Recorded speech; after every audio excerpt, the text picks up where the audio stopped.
जब मां संतोषी ने भक्त की हर मनोकामना पूरी की। बहुत ही सुंदर विचार, प्रेरणादायक कथा। मां संतोषी कहती हैं, जो भक्त सच्चे मन और श्रद्धा से इस कथा को सुनते हैं उसकी मनोकामना पूर्ण होगी और बिगड़े काम सफल होगा। इस कथा को अंत तक जरूर सुने, अन्यथा जो भक्त अधूरा सुनते हैं इसके घर में कंगाली और बर्बादी हो सकती है।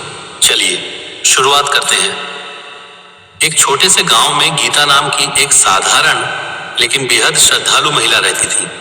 उसका जीवन संघर्षों से भरा हुआ था, लेकिन उसके मन में हमेशा एक अटूट विश्वास था, मां संतोषी पर। गीता का मानना था कि सच्चे दिल से की गई भक्ति कभी व्यर्थ नहीं जाती। गीता का परिवार बहुत गरीब था। उसके पति दिन भर मेहनत मजदूरी करते, लेकिन आमदनी इतनी कम थी कि घर का खर्च ठीक से चलाना भी मुश्किल हो जाता। कई बार तो घर में खाने के लिए भी पर्याप्त अनाज नहीं होता था। इन सब कठिनाइयों के बावजूद गीता कभी निराश नहीं होती थी। वह हर शुक्रवार मां संतोषी का व्रत रखती और पूरे श्रद्धा भाव से पूजा करती। समय बीतता गया, लेकिन गीता की परेशानियां कम होने का नाम नहीं ले रही थी। गांव के लोग उसे ताने मारते, इतनी पूजा करने से क्या फायदा, तुम्हारी हालत तो वही की वही है। लेकिन गीता मुस्कुराकर जवाब देती, मां संतोषी सब देख रही है, एक दिन जरूर मेरी सुनेंगी। एक दिन गीता ने ठान लिया कि वह पूरे 16 शुक्रवार का व्रत पूरी श्रद्धा और नियम से करेगी।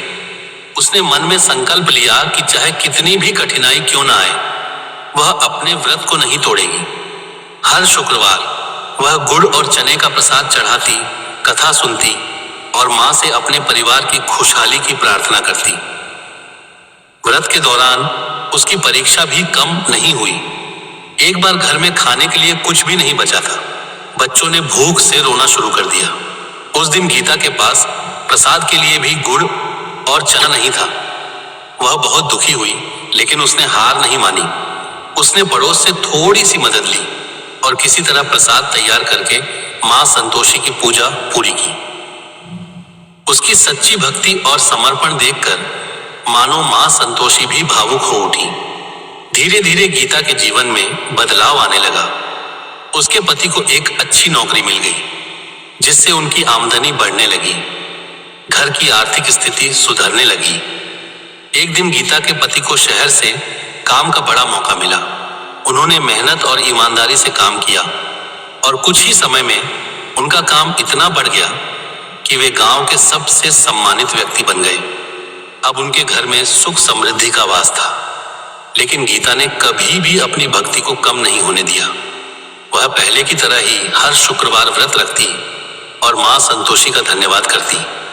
एक दिन उसने मां से प्रार्थना की, हे मां, आपने मेरी हर मनोकामना पूरी कर दी। अब बस इतना आशीर्वाद दीजिए कि मैं हमेशा आपकी भक्ति में लीन रहूं और दूसरों की मदद कर सकूं। उस रात गीता को एक अद्भुत सपना आया। उसने देखा कि मां संतोषी स्वयं उसके सामने प्रकट हुई है। मां ने मुस्कुराते हुए कहा, बेटी, तुम्हारी सच्ची भक्ति और विश्वास ने मुझे प्रसन्न कर दिया। तुमने कभी हार नहीं मानी, इसलिए मैंने तुम्हारी हर इच्छा पूरी की। अब तुम दूसरों के लिए भी प्रेरणा बनो। सुबह जब गीता की आंख खुली तो उसका मन खुशी और शांति से भर गया।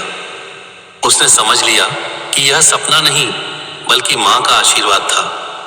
उस दिन से उसने अपना जीवन दूसरों की सेवा और भक्ति में समर्पित कर दिया।